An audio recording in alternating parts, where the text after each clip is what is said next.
Hello children, I hope you all are good and I am good also. Today we are going to discuss the very interesting chapter of SST that is categorized in geography. The name of the chapter is Natural and Human Environment. और इस chapter में हम पढ़ेंगे अपने environment के बारे में, naturally क्या gifted है और human ने क्या create किया है. So let's start the chapter with the discussion of the environment. See बेटा, the term environment signifies surrounding और the circumstances around the people और थिंग. हमारे आसपास जो भी होता है ना, जिससे हम कनेक्ट होते हैं, जो हमारे पे इफेक्ट डालता है, दैट इज़ द एनवायरनमेंट. अब एनवायरनमेंट में क्या होता है, लैंड भी आता है जिस पे हम रह रहे हैं, एयर भी आती है जो हम ब्रीथ करते हैं, वाटर भी आता है जो हम ड्रिंक करते हैं और फूड भी आता है जो हम ईट करते हैं. So overall environment play a vital role in our life. तो इसलिए इसको डिस्कस करना बहुत ज़्यादा ज़रूरी है. इन्वायरमेंट बेटा कहीं भी यूनिफॉर्म नहीं होता. हम कहते हैं ना कि सेम इन्वायरमेंट हर जगह है, ऐसा नहीं होता है. It varies from place to place.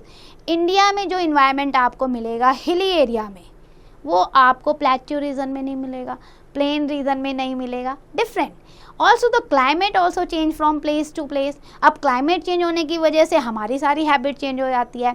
Rain जो है, परसिपिटेशन, अमाउंट ऑफ रेनफॉल, वो भी चेंज है. कहीं पे बहुत ज़्यादा हैवी रेन हो रही है, कहीं पे बहुत कम हो रही है. So these add the factor together determine the kinds of natural vegetation.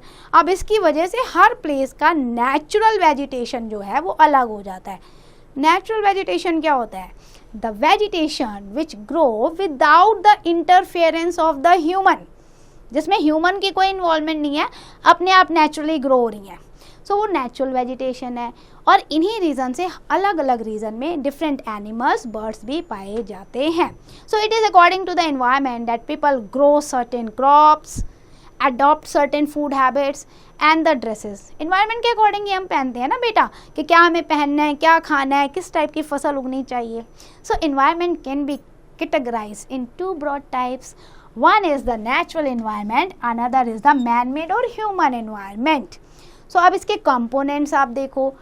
Natural environment की बात करें तो हमारे पास 3 स्फीयर होते हैं. Lithosphere means land, atmosphere means air, hydrosphere means water. और जब हम तीनों को मिक्स कर देते हैं तो बन जाता है bio. Bio means life, biosphere, जहाँ पे लाइफ एग्जिस्ट करती है.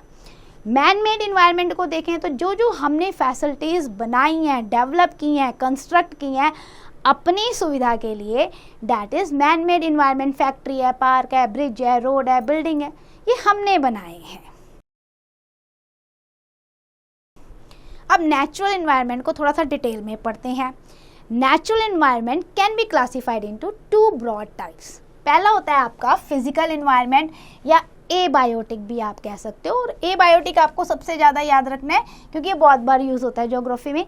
Then after that biological environment, जिसे हम बायोटिक इन्वायरमेंट भी कहते हैं.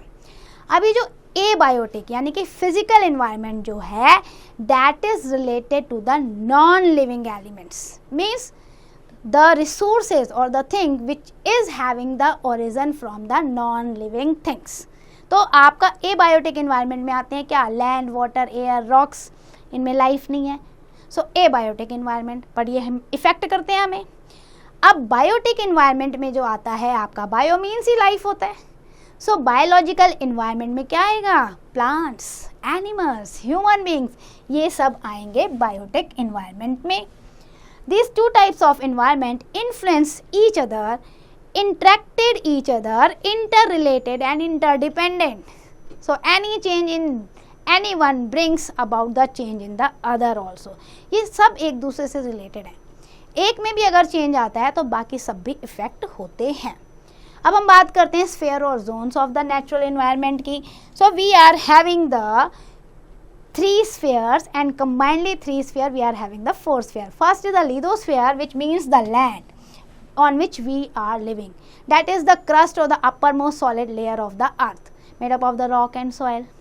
7 continents जो हैं बेटा, large land masses and they are the part of the lithosphere. Average thickness अगर हम देखें lithosphere की अर्थ पे, that is about 100 kilometre. Then आता है हमारा hydro, hydro means water, hydrosphere. तो हाइड्रोस्फीयर आपको जो है on and below the surface of earth मिल जाएगा। इट कंप्राइजेज द ओशियन है, sea, river, lakes, pond, spring, ये सब हाइड्रोस्फीयर के पार्ट हैं। Continents are surrounded by the ocean and are linked by them. Water क्या है, हमारी लाइफ का एसेंशियल पार्ट है, अर्थ पे सर्वाइव करने के लिए बहुत ज़्यादा ज़रूरी है ये। Then atmosphere, thin layer of air, जिसे हम कहते हैं ब्लैंकेट और envelope of the air, that is called the atmosphere. अब ये जो एटमॉस्फेयर है it extend up to the 1600 kilometre above the surface of the earth, इतने ऊपर है ये। And all kinds of weather phenomena take place in the sphere. It is a mixture of gases, और इसमें मेन गैसेज आपकी 78% nitrogen है, 21% oxygen है, then आपकी अदर गैसेज हैं argon, carbon dioxide, helium, hydrogen et cetera. अब आते हैं हम बायोस्फीयर में। बायोस्फीयर क्या होता है, जब इन तीनों का कॉम्बिनेशन होता है ना बेटा, सो ये एक नैरो जोन है where all the spheres, litho, hydrosphere and atmosphere, come together into the contact of each other. So in this zone all kinds of living organism, plants, animals, human being can be survive. So that's why this sphere, ये जो narrow zone है, that is very very important for the survival, for the life. नोइट को check करते हैं बेटा। Over time evolution and diversification of life forms have given rise to different species. और जब different species आती हैं so which together call the biodiversity. Ecosystem क्या होता है, the system form by the interaction of all living organism, whether it's a physical और chemical factors. लेकिन जब इंट्रैक्शन होता है तो जो सिस्टम आता है दैट इज इकोसिस्टम। तो ये आपको याद रखना है, बायोडाइवर्सिटी मतलब अलग अलग फॉर्म ऑफ लाइफ, और ecosystem means interaction of all living organism with each other. अब मैन मेड इन्वायरमेंट की अगर हम बात करते हैं, so human being is having the diverse need. बेटा मुझे फूड भी चाहिए, आपको भी चाहिए, क्लोथिंग, शेल्टर, हर चीज़ चाहिए। अपनी लाइफ को कंफर्टेबल बनाने के लिए हम अपने आसपास बहुत सारी चीज़ों को क्रिएट करते हैं। पहले क्या होता था, मैन जो है सिंपल लाइफ जीता था, but with the evolution, with the passage of time, हमारे तो भैया नीड्स बढ़ती गई, और नीड्स बढ़ती गई तो अब हमें ज़रूरत है बहुत सारी चीज़ों की। भाई पहले की तरह नहीं ना कि भाई जंगलों में घूम लिया, नेचुरली जो मिल गया उसे तोड़ लिया, खा लिया और पड़ गए, नहीं, अब ऐसा नहीं है। अब हम अपनी नीड को पूरा करने के लिए कंस्ट्रक्ट करते हैं, उगाते हैं, काम करते हैं, क्रिएटिव होते हैं। पहले की तरह नहीं केव में सो जाना है, अब हम मकान बनाएंगे, ठीक है ना। सो यही कारण है that with the passage of time to fulfil our needs what we have done, we started to grow the different crops, we started to build the roadways, highways, railway, bridge, building, factories, industries, houses et cetera, and the man interfered with the environment. अब ये man interfere कर रहा है ना, और अपनी ज़रूरतों के अकॉर्डिंग डेवलप कर रहा है, so that is known as man made environment. But हमें ये ध्यान रखना है कि इतना ज़्यादा इंटरफेरेंस ना हो कि नेचुरल इन्वायरमेंट थ्रेट में आ जाए। अब चेंज इन एनवायरनमेंट की बात करते हैं, तो डे बाय डे हमारा जो एनवायरनमेंट है वो चेंज होता जा रहा है। बहुत सारे फैक्टर रिस्पॉन्सिबल हैं इसके लिए। नेचुरल फैक्टर अगर हम देखें तो अर्थक्वेक आता है, वॉल्केनोज आ रहा है, स्टॉर्म्स आ रहा है, विंड आ रहा है, सनलाइट आ रही है, और आजकल तो आप देख रहे हो एक बादल बहुत ज़्यादा फट रहे हैं, क्लाउड बर्स्ट, एवलांचेस, तो बहुत सारी चीज़ें हैं। मैन मेड फैक्टर्स अगर हम देखें तो उसमें हम इतना ज़्यादा कंस्ट्रक्शनल एक्टिविटीज़ कर रहे हैं, इतनी ज़्यादा बिल्डिंग बना रहे हैं, उससे भी इन्वायरमेंट पे असर आ रहा है। Human activity causes the adverse impact on the environment. So when human activities cause marginal change in the environment then nature is able to make up. अगर आपने थोड़ा बहुत किया है इन्वायरमेंट के साथ तो नेचर अपने आप उस लॉस को भर लेती है, लेकिन अगर आप मेजर लेवल पे नेचर को हर्ट कर रहे हो then it would become very difficult for nature also to balance the life, to balance the quality of the nature. आप एयर पोल्यूशन कर रहे हो, वाटर पोल्यूशन कर रहे हो, डिफॉरेस्टेशन कर रहे हो, आप देखो पूरा जंगल काट के क्या बना दिया, ठीक है, एक्सेस एक्सप्लॉयटेशन कर रहे हो रिसोर्सेज का, तो आपका इन्वायरमेंट जो है वो डिक्लाइन, डिग्रेड होना शुरू हो जाता है, result into many environmental disaster also. The present day human activities are causing irreversible change in the environment which can be very very dangerous for our life also. So it is very compulsory and the necessary part of our life that we need to conserve our environment. अपने environment को बचाना हमारी duty है. Now we are going to discuss the important facts of the chapter. What we have discussed in this chapter, the environment that varies from place to place. Uniform नहीं होता. ये environment को हमने divide किया natural and man made environment में.